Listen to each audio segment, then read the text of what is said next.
atas nama pengurus dan umat wilayah rohani Santa Litwina mengucapkan banyak terima kasih kepada Bapak Pastor Paroki, Bapak Pit Tinamon PR yang sudah memimpin melayani perayaan Ekaristi pada malam hari ini.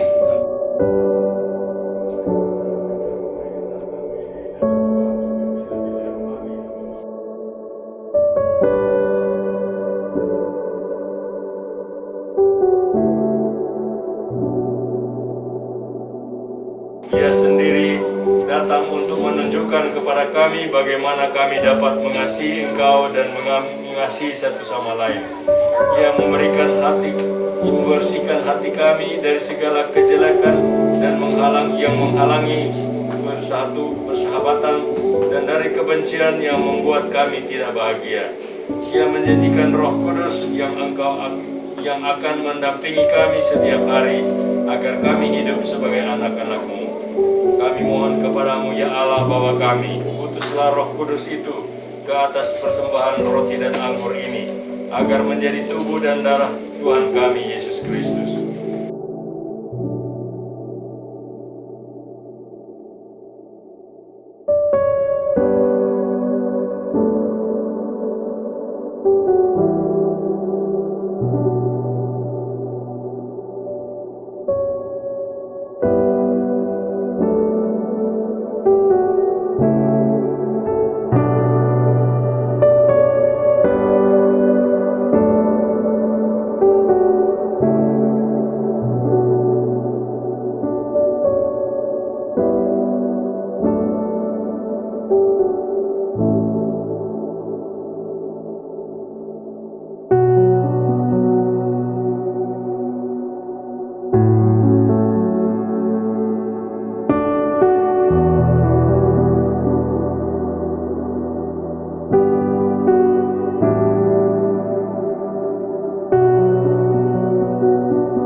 Acara yang kedua adalah penyampaian dari Bapak Pastor Paroki,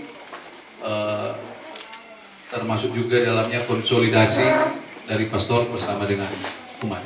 Pertama-tama saya harus bersyukur kepada Tuhan karena proses pemekaran wilayah rohani, pemilihan serta pengangkatan dan pelantikan ketua yang baru serta pengurusnya sudah berjalan dengan baik. Kedua, terima kasih kepada ketua terpilih karena sudah menerima penunjukan ini untuk tugas berat tapi mulia ini dalam mengembangkan iman, harap dan kasih seluruh umat wilayah Santa Litwina ini. Kalau tidak ada yang menerima tugas ini, maka umat wilayah ini secara parokial akan terlantar dan untuklah ada yang mau menerima. Maka saya mewakili seluruh umat wilayah Santa Litwina mengucapkan terima kasih banyak kepada ketua lama, sekretaris, bendahara, dan pengurus lainnya atas segala usaha, segala pengorbanan dan hati untuk umat wilayah ini. Mari kita tepuk tangan untuk mereka-mereka ini. Tuhan kiranya memberkati hidup dan karya seterusnya dari Ketua, Sekretaris Bendahara, dan jajaran pengurus lama. Ketiga, terima kasih juga kepada Korbit, organisasi dan penghadiran EDPP karena sudah membantu pastor dalam tugas-tugas mengedarkan kepada para koordinator mengenai kriteria ketua wilayah rohani yang baru. Mohon maaf karena membubuhkan tanda tangan tanpa membaca terlebih dahulu apa yang sudah dicetak tentang tahapan-pentahapan pemilihan ketua-ketua wilayah rohani baru. Saya sangka ketua 2 DPP, Korbit, organisasi dan pengkaderan sudah membaca pedoman keuskupan tentang prosedur pemilihan calon-calon ketua wilayah rohani. Ternyata beliau hanya menurunkan prosedur lama yang menjadi kebiasaan di wilayah ini sebelum wilayah ini menjadi paroki. Maaf karena kurang koordinasi. Seharusnya wilayah rohani yang bersangkutan memasukkan 3 nama kepada pastor paroki dan pastor memilih salah satu dari 3 nama yang diusulkan wilayah rohani yang bersangkutan. Untuk memberi kebebasan kepada pastor paroki menentukan orang yang pantas menjadi ketua wilayah rohani, terutama yang bisa bekerja sama dengan pastor paroki. Memasukkan 3 nama berarti juga menghormati pilihan umat wilayah. Pastor ingin tahu juga nama-nama yang dikehendaki umat wilayah untuk jadi pimpinan mereka. Ada unsur demokratis di situ. Dan pastor harus juga memperhatikan keinginan umat. Memang pada prinsipnya gereja kita bukan lembaga demokratis, di mana umatlah yang menentukan karena suara terbanyak. Kalau sesudah mempertimbangkan masa-masa, pastor memilih orang di luar yang diusulkan umat wilayah rohani, maka ini bisa dibenarkan. Karena di dalam gereja, pastor mewakili hierarkilah yang menentukan. Terima kasih kepada ketua terpilih yang sudah menerima penunjukan ini untuk tugas yang berat tapi mulia ini dalam mengembangkan umat wilayah rohani. Meski ada berbagai keberatan, akhirnya beliau sudah menerima tugas ini dengan segenap hati. Terima kasih juga untuk para anggota struktur kepemimpinan baru untuk menghidupkan wilayah rohani ini karena sudah menerima tugas berat ini. Semua mau melayani kepentingan orang banyak. Seluruh umat wilayah rohani akan mendukung tugas kepemimpinan mereka. Mari kita tepuk tangan untuk mereka. Perlu bagi waktu dengan baik agar semua hal yang perlu diberi perhatian kita berikan perhatian. Untuk itu ketua tidak perlu melakukan semua, libatkan juga wakil ketua, sekretaris bendahara, seksi liturgi dan lain-lain seksi untuk ikut serta dalam mengembangkan kebersamaan umat dalam iman, harap, dan kasih. Ketua wilayah serta jajaran pelayannya sudah dilantik oleh pastor paroki hari Minggu yang lalu, pun mengingat ada pemekaran baru di wilayah-wilayah rohani paroki ini. Kiranya pemekaran wilayah-wilayah rohani baru ini akan membantu perkembangan iman seluruh paroki Bunda Teresa dari Kalkuta. Saya hanya bisa mengucapkan selamat menjalankan tugas sebagai pengurus wilayah rohani. Kiranya Tuhan menyertai dan memberkati kita semua. Sekian dan terima kasih. Pertama-tama yang kami kasihi dan kami banggakan, pastor paroki kita, paroki Bunda Teresa dari Kalkuta Gria Paniki Indah, Pastor Petrus Pitinangon PR, kepada tuan rumah, keluarga Tenda Malingkas,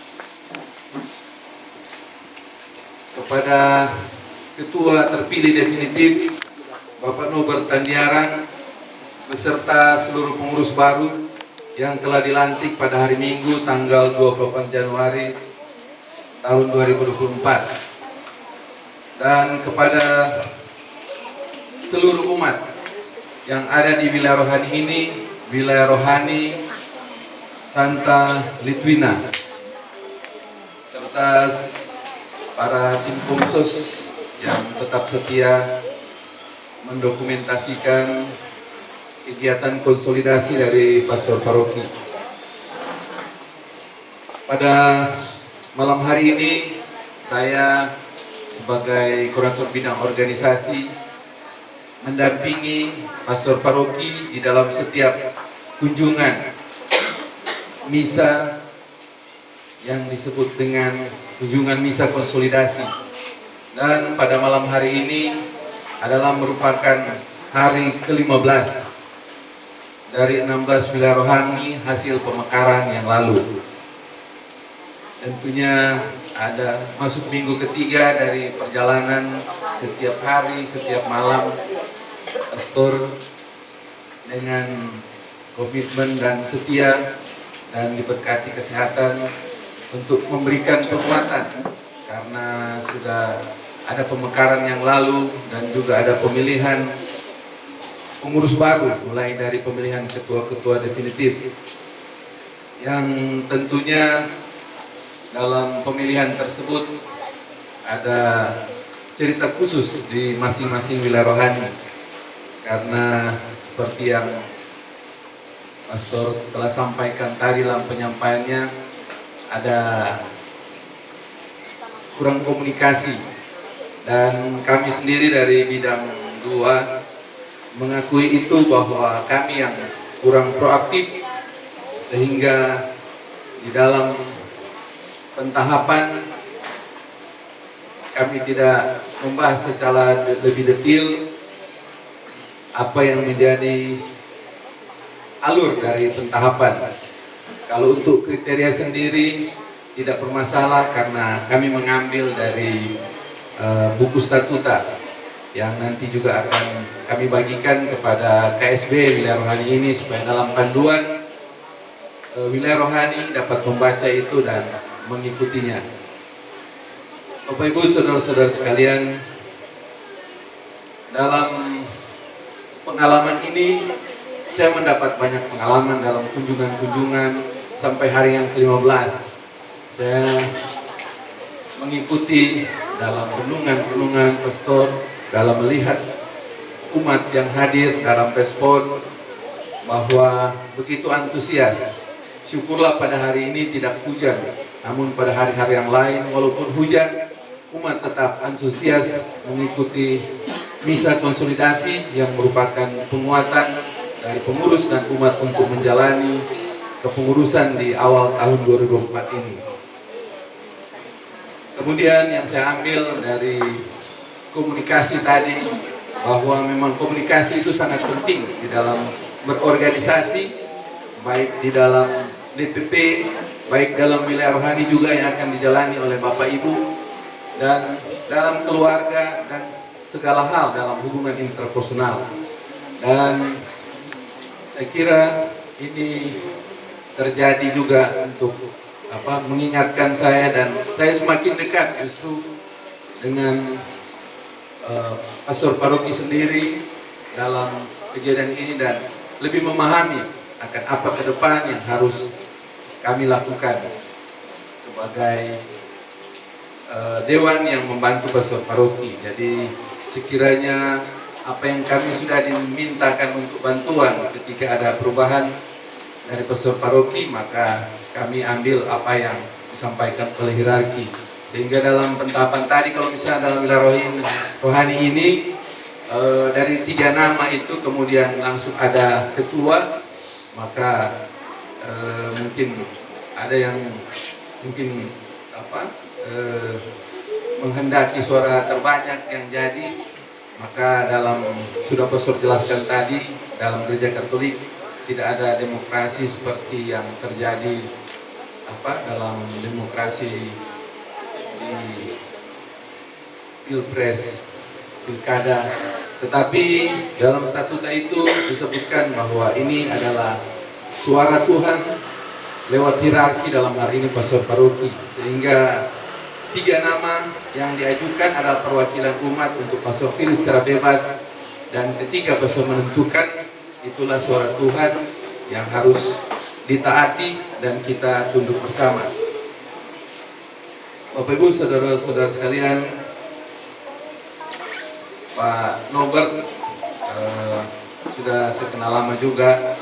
Waktu kami sama-sama di wilayah rohani Thomas Becket, kemudian dimekarkan menjadi Thomas Becket dan Yohanes Rasul, dan akhirnya Pak Norbert juga ada di wilayah ini, dan pada saat ini telah dipercayakan pastor paroki sebagai ketua wilayah rohani.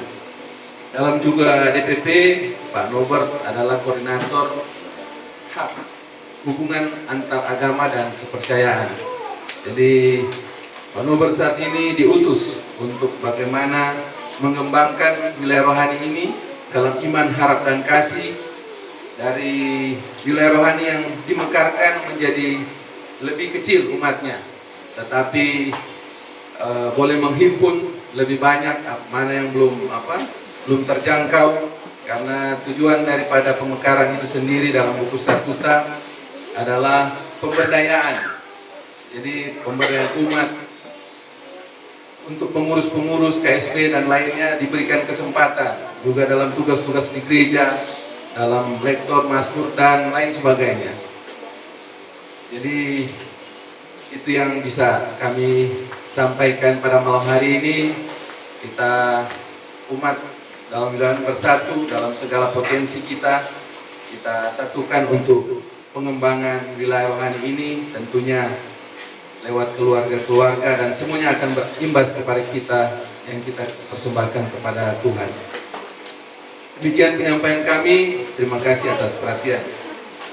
Selanjutnya dari kami akan menyerahkan 3 buku panduan wilayah rohani, itu turunan dari statuta, kepada ketua wilayah rohani untuk boleh dibaca dan dibagikan kepada ketua sekretaris bendahara apabila ada pengurus yang membutuhkan, karena hanya disiapkan 3, dapat menghubungi nantinya. Dan juga kedua, kami akan menyerahkan buku statuta kepada frater, hadiah dari Dewan Personal Paroki, karena frater juga akan ujian tentang buku statuta. Total yang sudah diberikan sampai malam ini ada mungkin 8 buku ya, karena ketua frater nantinya akan menjadi seorang pastor yang juga perlu mengetahui pedoman-pedoman statuta dalam Gereja Katolik Usparnat. Demikian untuk yang pertama, kami undang kepada Pak Norbert Tandiarang selaku ketua wilayah rohani.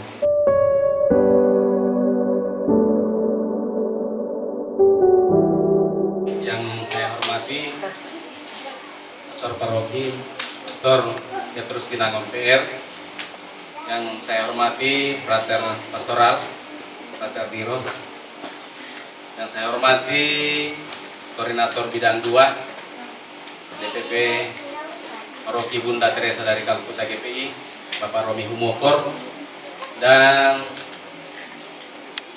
Bapak Ibu, saudara-saudara sekalian, umat Santa Litwina yang pada malam hari ini boleh bersama-sama mengikuti misa konsolidasi. Kalau mau bilang penyampaian, tidak ada penyampaian sebenarnya, cuma mungkin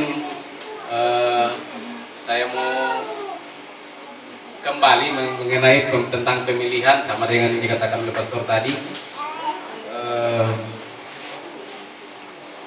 Pertama-tama memang saya dulunya di Santo Thomas Becket, karena belum ada rumah di GPI, jadi menumpang di Mawar A. Nah, dengan mengikuti bersama-sama dengan Pak Romi di Santo Thomas Becket. Berjalannya waktu, tiba-tiba ada pemekaran wilayah rohani. Namun sebelum itu, kami keluarga sudah sementara membangun rumah di Manggis 3. Jadi masih tinggal di Mawar, tapi rumah juga ada di Manggis 3. Berkembangnya waktu, ada pemekaran wilayah rohani, yaitu pemisahan antara Thomas Becket dengan Yohanes Rasul. Nah, waktu itu ada pemilihan ketua dari rumah keluarga Ibu Ellen Kaligis. Waktu itu digadang-gadang untuk menjadi ketua di Thomas Becket, karena memang masuk di pembagian Thomas Becket. Tapi dengan mau dibilang menghindar, tapi memang betul juga rumah kami ada di Litwina. Jadi waktu itu mengatakan mungkin kami belum bisa, karena suatu saat akan pindah ke Manggis. Jadi karena rumah yang di Mawar cuma untuk sementara. Jadi pemilihan waktu itu nama tidak masuk di calon yang akan dipilih untuk menjadi ketua. Setelah pemilihan berjalan waktu, kami tetap masih tinggal di masih masuk wilayah rohani Santo Yohanes Rasul, tapi kemudian Bapak Romi mengatakan kepada kami bahwa mesti harus pindah. So tinggal di Litwina, tapi masih mengikuti ibadah, mengikuti kegiatan sekami apa semua di Yohanes Rasul. Tapi dengan dari DPP Bidang 2 bahwa harus pindah ke Litwina. Nah, berjalannya waktu kami pindah tahun 2019 pindah di Litwina. Tidak lama ada pemilihan lagi, pemilihan ketua wilayah rohani untuk semua wilayah rohani yang ada pemilihan termasuk di Litwina. Waktu itu ketuanya sudah tidak aktif, diambil alih oleh Bapak Denny Surento sebagai sekretaris. Ada pemilihan Bapak Denny karena waktu itu masih corona, jadi pemilihan dilakukan secara daring. Bapak Denny WA kepada saya, Pak Norbert, menurut pengurus wilayah yang lama, Pak Norbert kata ketua, aduh, kita baru bergabung, masa kita yang mau jadi ketua? Pak Denny jo lanjutkan. Nah, baru di dalam grup memang semua setuju kalau Pak Denny. Tahun lalu setelah pemekaran ada lagi pemilihan, dan tidak disangka sebenarnya yang jadi koordinator itu kalau dari DPP Bidang 2 sebenarnya Pak Harli Merung. Cuma karena Pak Harli lagi sekolah, tidak ada tempat, diberikan kepada saya. Dalam proses pemilihan memang tidak terlalu lama. Di akhir setelah Natal, saya dengan keluarga berangkat ke Toraja, pulang kampung. Saya sebelumnya sempat ketemu dengan koordinator Bidang 2 Pak Romi. Saya langsung bilang, untuk Litwina, untuk pertemuan yang ibadah pertama mungkin tidak ada, karena saya tidak ada di tempat. Mungkin kami akan laksanakan pemilihan melalui daring. Berjalannya waktu, awal tahun lakukan pemilihan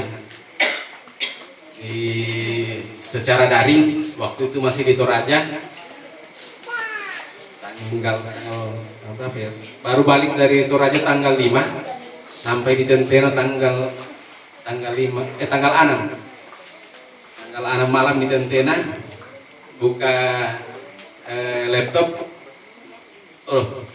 nama-nama yang masuk sudah. Pak Romi bilang belum kirim, pas waktu itu ada juga di grup WA Pak Marcel Kanto umumkan untuk memasukkan nama-nama. Jadi di Tentena saya tulis nama-nama, masih sempat acak. 3 nama itu dikasih masuk. Habis itu saya kirim ke Pak Romi, saya kirim juga ke Pak Marcel untuk dimasukkan. Di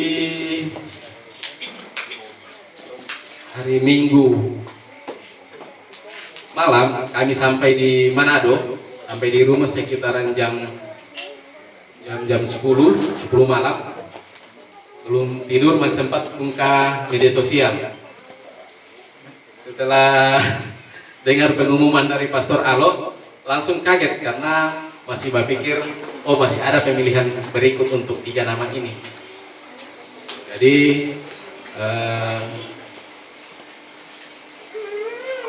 mungkin sama dengan Pastor bilang tadi, karena itu sudah keputusan dari Pastor Paroki, apa yang sudah ditetapkan oleh statuta oleh gereja, itu kami terima. Walaupun memang sebenarnya kalau mau dipikir mau jadi ketua, karena mungkin belum pantas untuk menjadi ketua. Masih banyak yang lebih tua, masih banyak yang lebih pengalaman daripada saya. Cuma karena ini diberikan langsung oleh pastor, kemudian pastor bilang ini adalah pekerjaan berat. Terus terang saya mengatakan bahwa ini berat. Dari dulu saya tolak, karena itu saya tahu ini pekerjaan bukan untuk semata-mata sudah menjadi ketua, tapi ini adalah pekerjaan untuk bagaimana melayani umat Santa Litwina. Dari 26 kepala keluarga, 26 kakak, dari hasil pemekaran sekarang sudah bertambah lagi 2 menjadi 28 keluarga, 28 kakak. Jadi bagi saya itu menjadi tugas yang berat, tapi yakin dengan doa, dengan bantuan dari teman-teman pengurus, dan saya yakin juga teman-teman pengurus semua adalah orang-orang yang layak dan pantas serta kompeten di bidang yang telah dibebankan, yang telah ditugaskan kepada mereka semua. Dan terima kasih kepada pastor yang sudah mempercayakan kami, saya pribadi, termasuk kami semua pengurus yang sudah dilantik. Kami mengucapkan banyak terima kasih dan mohon doa semoga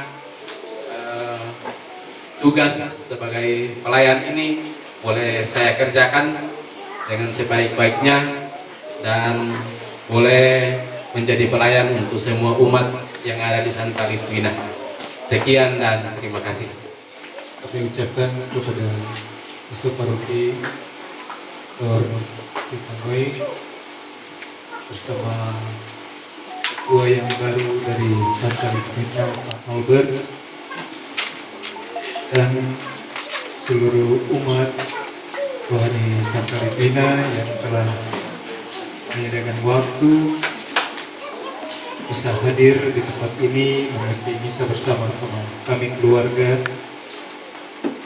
keluarga berterima kasih juga bahwa di malam hari yang cukup cerah ini dengan kesibukan dan kegiatan kita masing-masing, kita boleh berkumpul di tempat ini, kita boleh beribadah bersama, melakukan misa dengan baik hingga selesai.